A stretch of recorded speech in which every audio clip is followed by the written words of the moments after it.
صدري ويسر لي أمري واحلل عقدة من لساني يفقهوا قولي.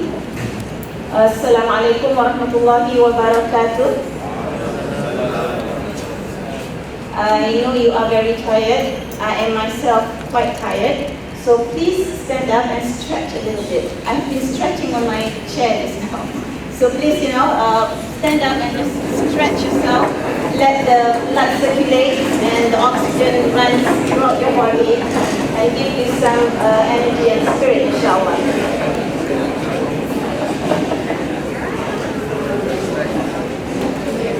All right. Ready to start all over again, inshallah? Okay, you may be seated. Hopefully I will not bore you.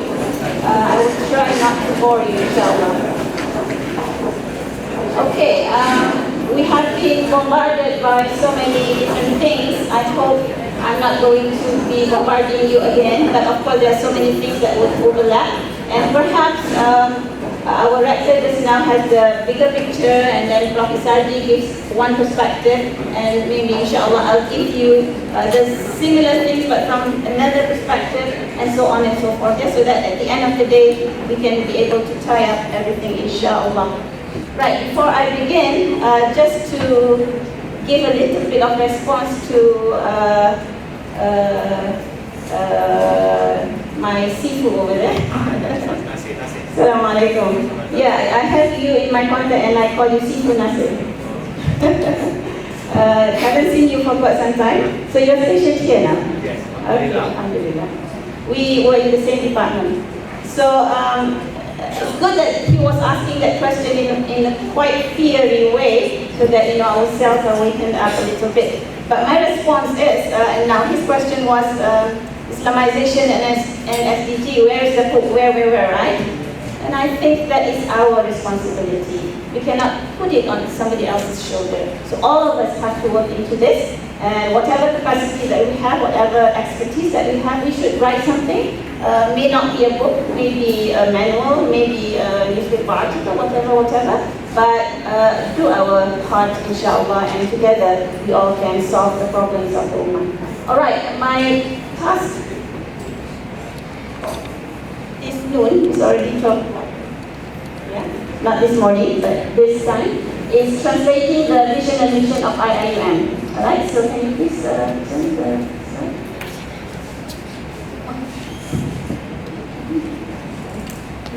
Dapat medal. Okay, let's bring our minds back to where we began. Alright? So inshallah, once we trace our roots, then we can be able to charter our path in the future, inshallah. So by IIUM's constitution, we, the university, shall be guided by the philosophy and principles, which is based or included or includes this verse, Surah Al-Alaq, verses 1 to 5, and now we want to extend it to verses 1 to 7, inshallah. So, Iqra' bismi a'udzubillahi minasyaitonir rajim. Bismillahirrahmanirrahim. Iqra' bismi rabbikal ladzi khalaq, khalaqal insana min 'alaq. Iqra' wa rabbukal akram alladzi 'allama bil qalam, 'allama al insana ma lam ya'lam. The key word here is read. Okay. What do we read? We read, of course, books. We read science. We read ayats, and in this context, we read ayats of Allah, signs of Allah in the Quran and in the cosmos. What do we mean by signs of Allah in the cosmos?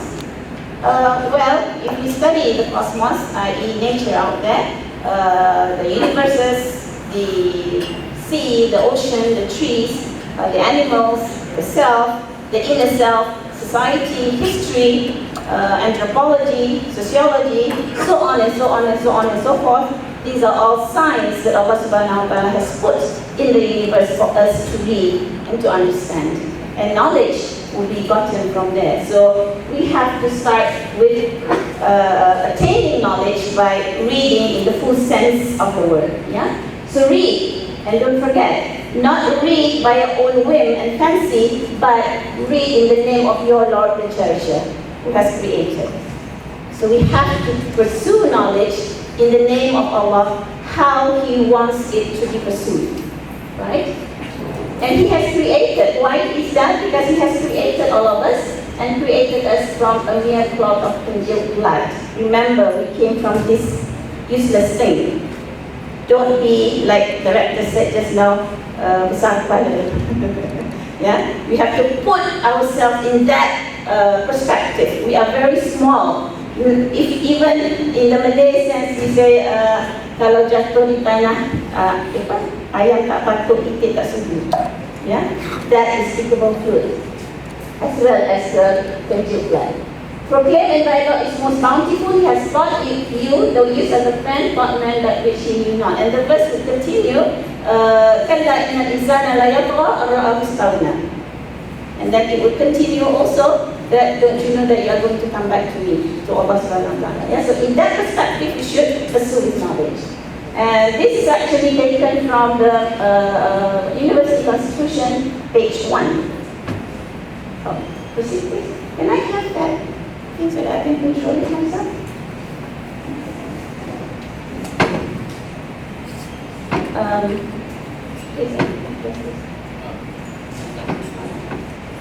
Okay, so the philosophy of the university is based on that. That's the first one. The second one, acceptance of Tawheed as Allah as the absolute creator and master of the universe. This is very, very important. This is the key. And as a matter of fact, the tree that both the rector as well as Professor G that has been mentioned just now, I'll also touch upon that inshallah. And then the second one, the ultimate source of knowledge is the acceptance of Allah as the absolute creator and master. This is key as well. Third, propagation and advancement of knowledge is a trust, amanah from Allah, and shall be in conformity with the purpose of Allah's creation of the universe. That you have to keep in mind. Knowledge is to be utilized by mankind as servants of Allah and Khalifa of Allah on earth in accordance to His will. The quest of knowledge as an act of worship.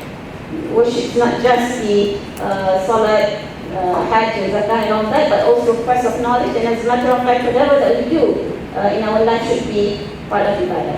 The university shall be Islamic and international in character. This is taken from the Constitution also, pages 1 to 2. Oops, sorry.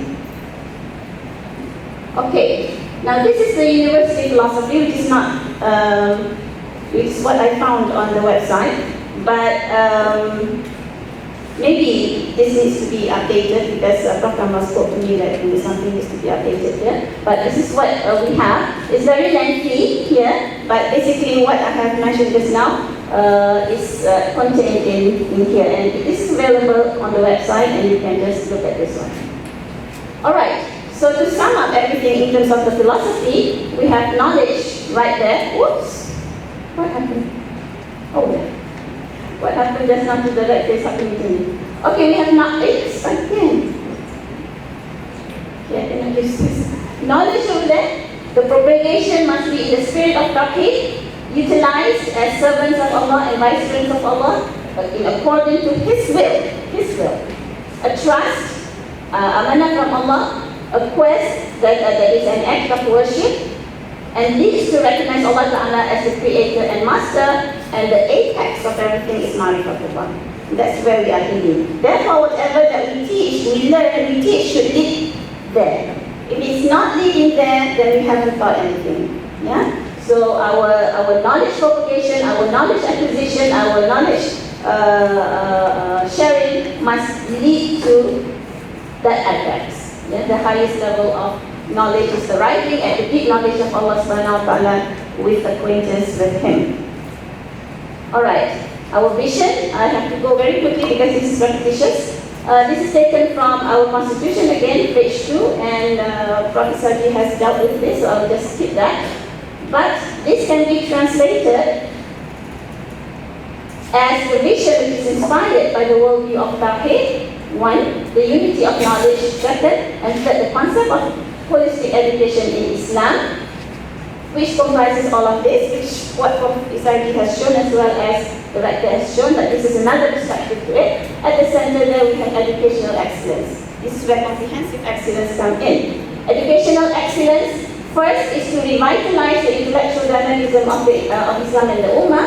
Second, integrate hierarchy and values in all disciplines and activities. Third, improve and upgrade the qualities of human life and civilization. Four, restore leading and progressive role of the Ummah, and this one is like homeostatic synergy. You don't really have a start and an end, but it all fits into one another. This is taken by from IIM Policies and Guideline on Islamization, published by Centuries 2013, page 18. Our mission. Now this is taken from our website, but I think it's reformatted to fit this page. So here we see A, B, C, D, E, F, 1, 2, 3, 4, 5, 6, 7, the 7 statements, the 7 mission statements, yeah? And the 7 mission statements clearly talk about integration, comprehensive, Islamization, excellence again, international, for internationalization, intercultural understanding, and civilizational dialogues, again, that's international, and develop an environment which instills commitment for lifelong learning and that deep sense of social responsibility. This is from our constitution, again, pages 2 to 3. Alright, now the mission can be summarized quickly to say that our mission is to positively reform the contemporary Muslim mentality, integrate hierarchy and human sciences to produce intellectuals, professionals, scholars who are integrated with Iman and Akhlaq. To do the following. To be agents of comprehensive excellence and balanced progress, sustainable development in Malaysia and in the Muslim world, as has been discussed just now. Promote IOHK, Islamization of human knowledge, in teaching, research, consultancy, dissemination of knowledge and academic excellence. To nurture holistic excellence imbued with Islamic values in teaching and learning, research, consultancy, etc., whatever that we do, as well as in student life. Exemplify an international community of dedicated scholars, professionals, and workers motivated by Islamic worldview and ethics as an integral work. This is very, very important. As teachers, as well as staff of the university, we are role models. Whether we like it or not, we are role models. And if we are good, we become good role models. If we are otherwise, we become not so good role models. And therefore, we have to strive to be good role models because we exemplify. And as an international university, we must exemplify that international community. I'm not sure whether over here we have international staff or not, but in other campuses we have international staff as well as international students. So as International Islamic University, we must portray that international community of dedication, yeah, in our scholarship, in our professionalism, in our work, which is motivated by Islamic worldview ethics and ethics as integral in our work. Enhance intercultural understanding and foster, this one is again, we have mentioned this now, develop an environment that instills commitment to lifelong learning and deep sense of social responsibility among staff and students, what the rector and Professor has mentioned. So what I have discussed just now, all can be wrapped up, as Professor just said, as triple I's, which is Islamization, integration, Islamization, and comprehensive excellence. Now, we go to the tree, right? So this is a picture of the tree from Surah Ibrahim, verses 24 to 25. Somehow the color is a bit odd, so some of the letters do not appear that well. But I'll try to read it for you, inshallah. You can refer to the Quran, verses 24 to 25, Surah 14. See you not how Allah sets forth a parable, a goodly word, like a goodly tree, whose root is firmly fixed. This is the root that Rector was mentioning just now, yeah? Whose root is firmly fixed, and its branches to the heavens of its Lord. It brings forth its fruit at all times by the permission of its Lord. So Allah sets forth parables for mankind in order that they may receive admonition. I need you to zoom out. Yeah. So here we have the tree. Now the root, as I understand this, yeah. But first, this verse, this quotation here can be reflected upon the concept of tawhid. So the good word here, which is the goodly tree, the whole concept can be reflected upon tawhid. So as a tree, we have the roots. So the root would be our aqidah. Our aqidah. If we have good, firm, strong aqidah, so what the rector said just now, whatever that come by, whether it is storm, whether it's tornado, or whatnot, the tree will be still standing because the root reached deep into the earth and wide. So the creed of Islamic monotheism, which is tawhid there, our aqidah, is on the absolute and uncompromising oneness of God. And then we have our sharia, which is the trunk. Once we have a very comprehensive root system, then the tree will have a very strong trunk. So our sharia is that strong trunk. And of course over there we have the maqasid. And then the tree will have a huge canopy. And if we study biology, if we study environmental studies, we know a huge canopy would be housing a lot of species, right? So here, the big canopy here would bear fruits, would give shelter, would give benefit to many, many other creatures, giving oxygen, taking in carbon dioxide, having a lot of species there, the fruits, some of them would fall down and grow to other trees, to become other trees. So, in my understanding, the canopy here is our akhlaq. Yeah? Whatever that we produce out of our firm belief in Allah subhanahu wa ta'ala, this is our Islamic ethics and morality, which is our akhlaq. Right? And some of the fruits I have shown here, that have fallen onto the ground and have started fruiting, you could have balanced stuff there. Societal well-being and value creation, balanced graduate, responsible research and innovation, global relevance, institutional sustainability, and so on and so forth. And why I've shown the fruits that have sprouted, this shows sustainability because the fruit itself will grow to become other strong trees. Now, next. This is further explanation, inshallah. We can distribute this slide for you, inshallah. I don't have time to go through this. And therefore we have our garden of knowledge and virtue made up of all these strong trees, inshallah. Made up of all of us, yeah? Inshallah, we all are strong trees, and therefore we have our aqidah, which is strong, our sharia, and our akhlaq, which is then very rahmatan lil alamin.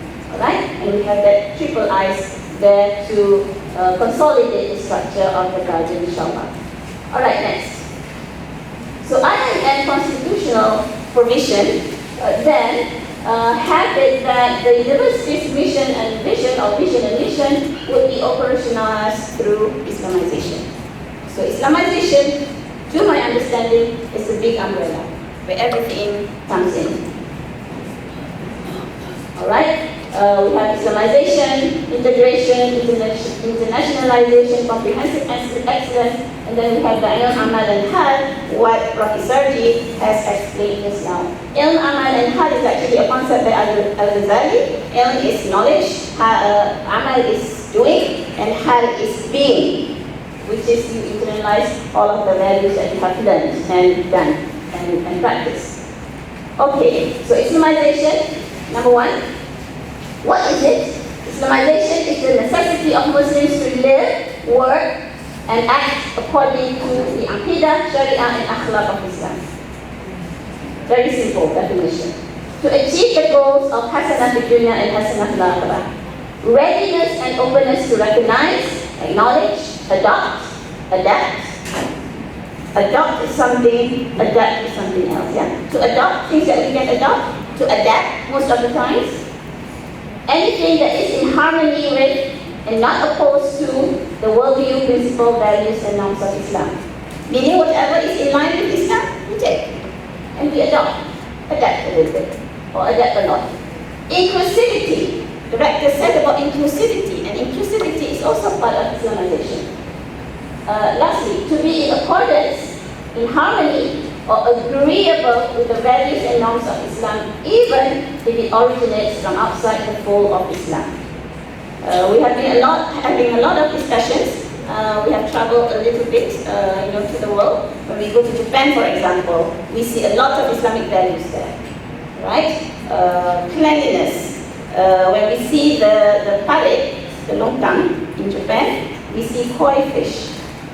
Not that they rear koi fish in the longkang, but it just thrive in that longkang because it's so clean. And in Malaysia, in our longkang, we see other things swimming, right? And we claim to be khaira ummah. So we have to really internalize what Islamization is all about. What it is not, what Islamization is not, it is the desire to convert non-Muslims to Islam forcefully. To impose the beliefs, worldview systems, perspectives, values, and norms of Islam upon non-Muslims. We can showcase, and we should showcase, the beauty of Islam, the rahmatan lil alamin that Islam offers everybody, but we shouldn't impose. Right. Now, when we talk about Islamization, it is important for us to know that Islamization is the justification for IIUM's establishment in 1983. Why IIUM was established, the rationale was Islamization was very much needed, and is very much needed, and will be very much needed. Now, Islamization, in a very simple way to understand it, is that, to my way of explaining it so that everybody can understand, is that Islam is a straight path, Siratal Mustaqim. But as human beings, we, Insan, will veer away. Shaitan plays a role there, enticing us to veer away. Either at the personal level, at the familial level, societal level, humanitarian level, ummatic level, civilizational level, we can go on and on and on. In our adab, in our knowledge, in our practices, in our systems, in our institutions, whatever. But Islamization is the way that we come back to that straight path. So it's a non-ending business. And it started off with Adam alayhi salam. If you reflect the story of Adam alayhi salam, then you can see how Adam alayhi salam faltered, and then he brought himself as well as his wife with the way that Allah subhanahu wa ta'ala has taught him back on the straight path. And this is something that we have to be doing for the rest of our life, as well as until the day of judgment. Because Islamization will always be there and will always be needed. And it is the most fundamental and most important mission of IIUM. And Islamization is actually IIUM's rather that, the reason for its being. And Islamization embraces all aspects of life, not just academic. It is a tawhidic response to secularized knowledge and systems and disintegration of knowledge, system, and the self. Allah subhanahu wa ta'ala created everything very integrated, very holistic. It is our hands of the facade that we do that we disintegrate things. Now we have to bring everything back together again and integrate everything. So it is, a tawhidic response to secularized knowledge and system, as well as to disintegration of knowledge, the systems, as well as the self. I will be going through a little bit more of this, inshallah. It touches the academic as well as non-academic aspects. In the academic aspect, it addresses the dichotomy between revelation, revealed knowledge, as well as acquired human knowledge, and that's why we talk about integration. So therefore, integration is actually one aspect of Islamization. On the non-academic aspect, it addresses the self, the family, the society, the humanity. It also addresses the animate, the inanimate, and built environments. Human beings have destroyed much of the environment. Human beings have built buildings that are not actually suitable for human beings to live. When we look at the low-cost flats, I don't see that it's fit for human beings to live. It's like pigeonholes. So we have to do something about that and build Islamized low-cost housing, for example. This is taken by from the Islamization unit, one of the posters. All right. Now, Islamization in context of education at IIUM, it is based on Islamic philosophy of knowledge and education, grounded on the worldview of the Quran and Sunnah of the Prophet. It is the unity of knowledge, where revealed knowledge is the most important and central. We have unity of revealed knowledge and human science, but revealed knowledge is superior. And human science has to be guided by the revealed knowledge. They are not at par. Yeah? Not at par, but revealed knowledge is superior. Now, education at IIM will assist the seeker in his vocation as Allah's servant and Khalifah, holistically nurtures in light of Islamic Aqidah, Sharia and Akhlaq, graduates, we will produce, inshallah, graduates who become not only knowledgeable and skillful, but also professionals, and I think we have been producing this, but also committed with high level of taqwa, Islamic adab, akhlaq, and ready to be in the service of Allah. Inshallah, we will be producing Insan that you mentioned, Sifu. And this is an amanah from Allah to restore the primacy of Islam in all fields of knowledge, a viable, sound alternative to the Western secular model. Inshallah, this Insan will arrive at Al-Falah. Right? So Al-Falah is our ultimate goal, inshallah. And to my understanding, this Insan is the Tawheedic Insan Sejahtera. Insan Sejahtera may be applicable to the non-Muslims as well, but for Muslims, it's the Tawheedic version of that Insan Sejahtera, which is Insan Saleh, which then, inshallah, will achieve Al-Falah. Now, what I have discussed is available here in this book. You can get them online in our IUM website. Now we talk about integration. Yeah? Integration must be based on Tawheedic worldview as well.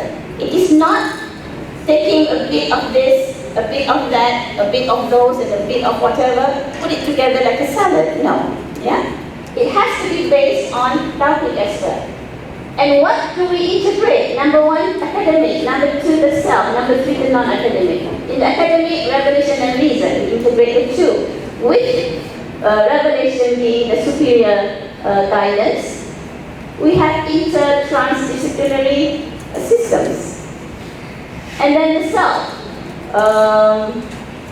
This is something that is funny there because when you do the transliteration, sometimes when you transfer your things to another computer, the transliteration goes haywire. So the spirit, which is Ruh, the qalb, which is the heart, intellect, akal, body, just like soul, nafs, and emotion, we have to integrate that because we are actually made of all of those. And Allah subhanahu wa ta'ala created in a very holistic and integral fashion, but somehow or other, in our experiences, we have become ourselves. Within us is integrated. We have people who are not in touch with their spirit. We have people who are not in touch with their soul. We have people who pay so much attention on the material. We have people who pay much attention on the mind and not the heart, as the director mentioned just now. And non-academic integration would go beyond racial, national, or religious boundaries, meaning we consider everybody so that everybody would be able to taste the Rahmatan lil Alamin. Human and environment also need to be integrated because somehow today humanity has been separated or disintegrated from our environment. We sleep in a box, we wake up in a box, we go to work in a box, at work we watch and see and work on a box, and our office is also a box. We come back home again in our car, which is a box. We go back to our house, which is another box. Yeah? And we have become disengaged from our environment. That needs to be reintegrated. So, and at long last, we have to integrate our family, our ummah, our humanity, and so on. Alright, I would like to talk about this. This is very important. This is actually based on Al-Ghazali. Now, according to Al-Ghazali, of course, we have our body and we have our heart. We have our physical heart. This is our physical heart. The physical heart is not the same as the spiritual heart, but there's some relationship, which is mysterious. Now, according to Al-Ghazali, our spiritual heart has 4 faculties. The spiritual heart itself is called the qalb. Yeah? This is the spiritual heart. Why is the spiritual heart important? The spiritual heart is important because it has 4 components. Number 1 is the ruh. Number 2 is the nafs. Number 3 is the akal. The akal is actually not the otak. The aqal is actually situated in the spiritual heart. Where is this spiritual heart? God knows. Allahu A'lam. But whenever we feel happy, our heart here feels that it's going to jump out of our chest, right? Whenever we feel angry, it constricts. Whenever we are hopeful, we feel something here. So there's like a mysterious connection. Yeah? And the third one is the spiritual heart itself. Now the spiritual heart is important because it is a seat of knowledge. It is where data is processed and then it becomes knowledge. Where do we get data? We get data from our senses. From our senses. Our sight, our hearing, we get all this data. Yeah? And the senses are inlets or windows to the spiritual heart where we get this data. So in the Islamic discourse, in Al-Ghazali's discourse, the spiritual heart, the heart has to be kept pure because that's the seat of knowledge. It is also like a mirror.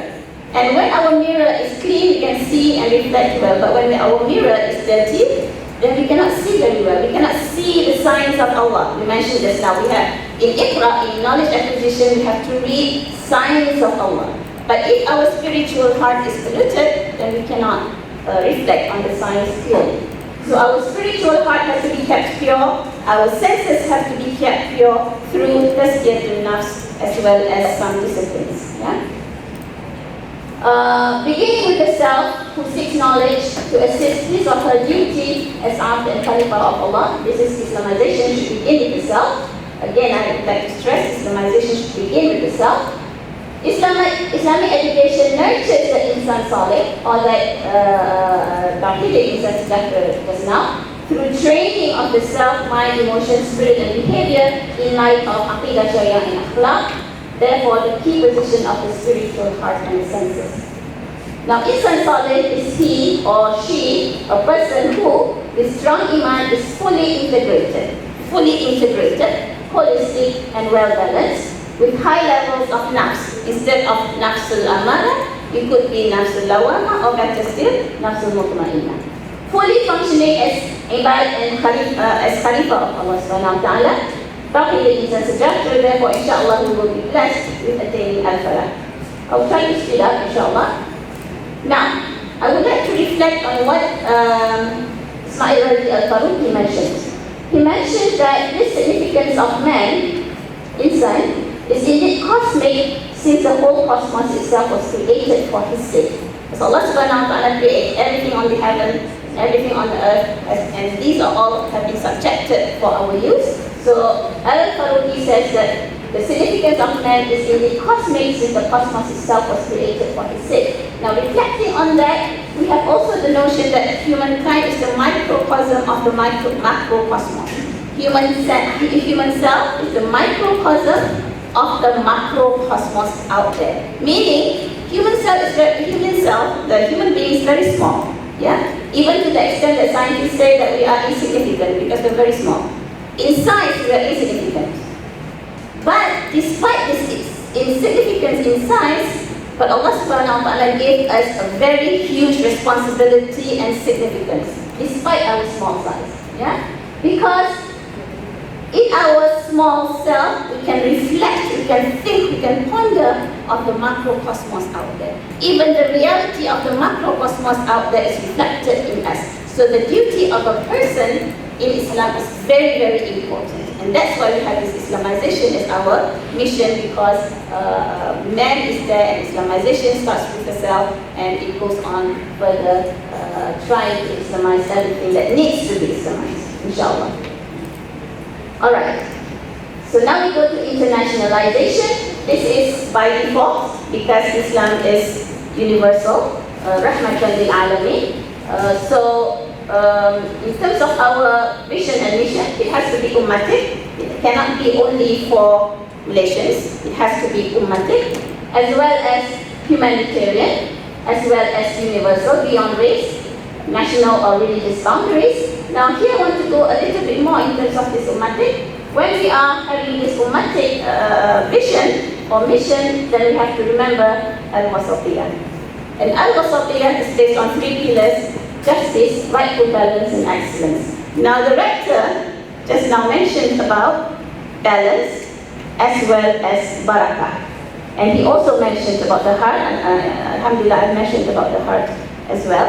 Now, in terms of this wasatiyah, I would like you to refer to the IIUM website. I forgot my phone, let me get my phone. Please go to IIUM website and then search for Al-Wasatiyah. You have the Al-Wasatiyah booklet over there, yeah? Or you just type on Google, Wasatiyah IIM. Then you have the link to the booklet. And you'll find the booklet right there. And I want you to click that and scroll down to page 15. And you will see this diagram. Unfortunately, I did not have this diagram on the screen there. But I hope you can find this diagram. This diagram, yeah, inside the Wasatiyah booklet. The Wasatiyah booklet was written by Prof. Kamal Hassan in 2013. It has been on our website since then. This is the structure of Wasatiyah. And the rector just now mentioned about barakah of Allah subhanahu wa ta'ala. Yeah? So in this structure, we have the foundation of that structure as Al-Quran and As-Sunnah of Prophet Muhammad sallallahu alaihi wasallam.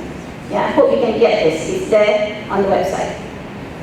Now, this structure composed of Iman, Ilm, and Taqwa as the three pillars. And on top of the three pillars, or what is inside the three pillars, we have number 1, justice. Number 2, excellence and goodness. Number 3, balance and moderation. All three are actually concepts of Al-Wasatiyah. And then, once you have this, you are then able to get, insyaAllah, the barakah of Allah, the ridwan of Allah, the rahmah of Allah, the tawfiq of Allah, then you get al-falah, insyaAllah. So this is a very, very excellent diagram that relates quite a number of important concepts. And I hope you can read that booklet on Wasatiyah and understand this diagram, insyaAllah. Okay, quickly, next. This is the booklet that I'm talking about, yeah? You will not see this cover, but once you click this link, you'll get that page. And you scroll down to page 15 and you find that diagram is now. Okay, now, comprehensive excellence. I would like to reflect on this. Our tawhid actually talks about our relationship with Allah subhanahu wa ta'ala, our relationship within ourselves and within the humanity, which is hablum min al-nas, that is hablum min Allah, and in square bracket. In square bracket meaning it is not verbatim, but what we can infer, because we have been sent by Allah subhanahu wa ta'ala as Khalifa on earth. We have a very intimate relationship with the cosmos. We cannot survive without our environment. Therefore, we also have this hablum min al-kawn. It's not verbatim, yeah? You will not find this expression in the Quran, but it's just an extrapolation. We have our relationship with the environment. And all of this, our relationship with Allah subhanahu wa ta'ala should also be translated into our relationship among ourselves, as well as our relationship with the environment. So if we don't take care of the environment, we are guilty. We are going to be accountable by Allah subhanahu wa ta'ala. If we are not merciful to our fellow beings, we are also guilty. We are not merciful to our students, we are also guilty. We are not merciful to ourselves. Some people would just mutilate themselves because they say this is our body. We can do whatever we want to do with it. Then also we will be held accountable. Yeah, we have people who undergo plastic surgeries making themselves look like animals, this and that, saying that this is my body, why do you care? But it's actually not theirs. They are being given this amanah by Allah subhanahu wa ta'ala, which will be accountable. Alright, next. Now, comprehensive excellence, of course, includes the concept of ihsan, itqan, and al-wasat, wasatiyah, which we touched on just now. So, that is the integration, Islamization, internationalization, and comprehensive excellence. More can be said about this, but because of time, we cannot dwell much. And then we have Khalifah, Amalah, Iqra, and Rahmatan lil Alamin. Everything is tied together. Okay, how? We have this: first, Islamize yourself, integrate and instill values, norms, ethics, perspectives, and worldview of Islam. Learn, appreciate, benefit from Islamic civilizational and knowledge legacy. Produce textbooks, reference material, system, practices, methods, etc. in whatever fields in accordance with Islamic worldview. Identify problems and issues faced by Muslims, humanity, and offer solutions that are in harmony with Islamic teachings.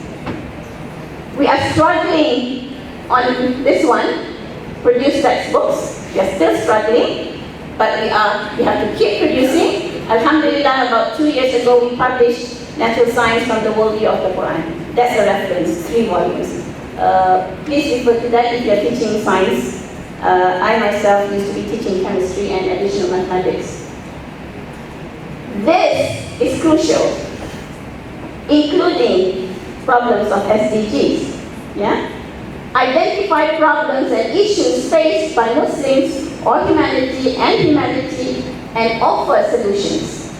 The world is looking at us for solutions because the world is sinking and sinking and sinking, and Muslims also are sinking and sinking together with that. So we have to offer solutions because we have revelation from Allah subhanahu wa ta'ala, and because Islam is Rahmatan lil Alamin, we cannot put the light of Islam under a bucket. We have people who just embrace Islam, reverted to Islam, and they say that we Muslims have this light. But many times we Muslims put a bucket over us. We conceal the light.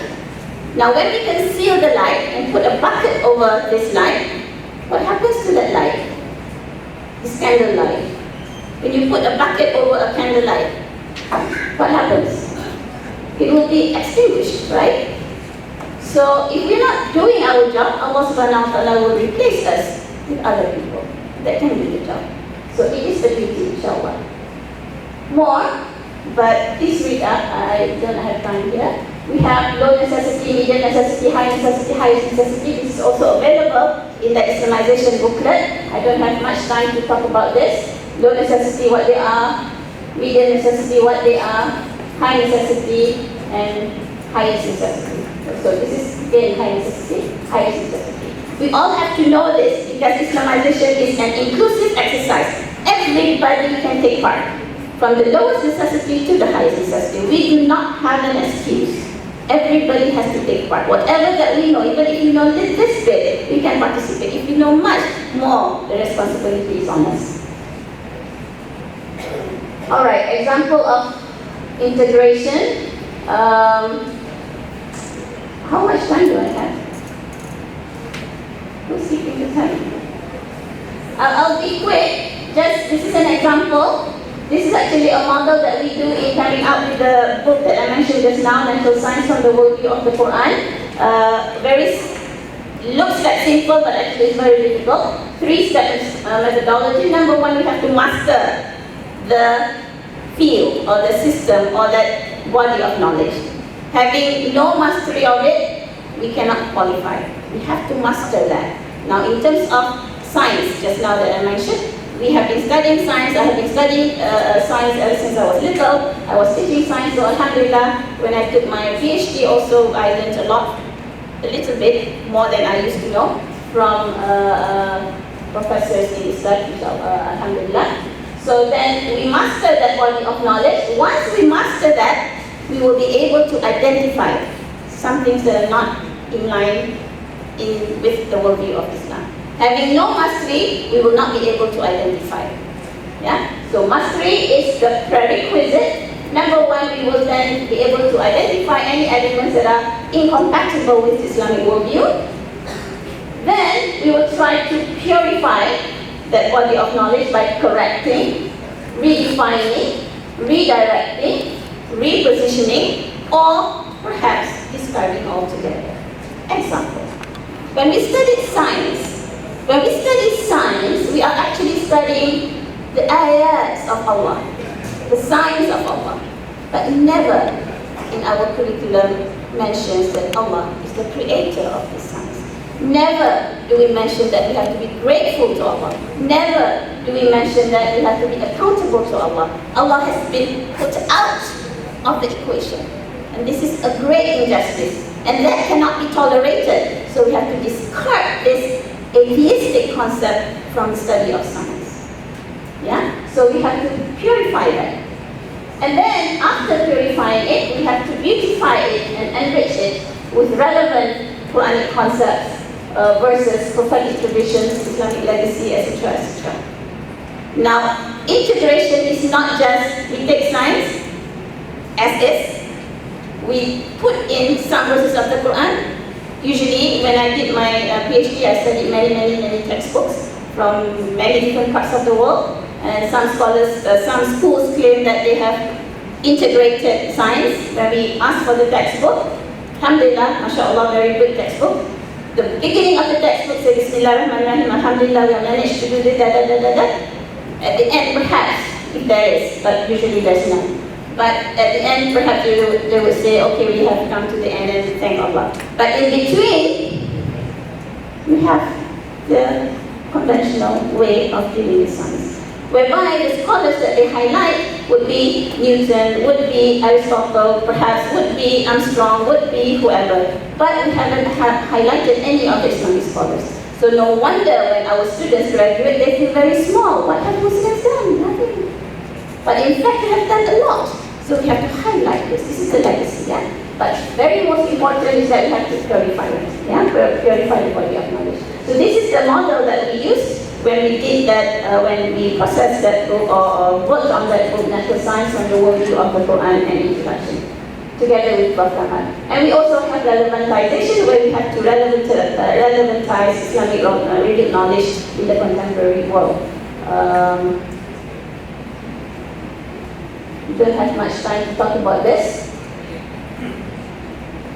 And this is situating ICE with FPK as well as SDG and Maqasid al-Sharia.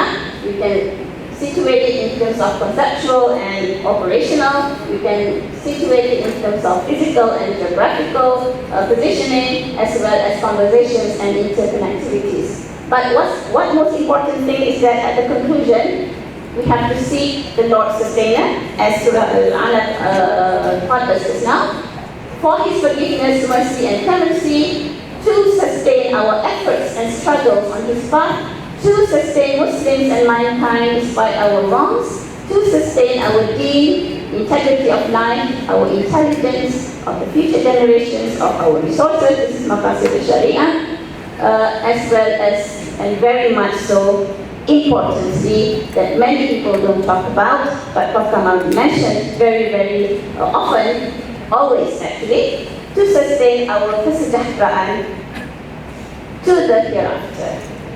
Just like the call to prayer, say, Hayya ala salah, Hayya ala falah. We have to work for sustainability, not just for this present life, but also for the hereafter. Right?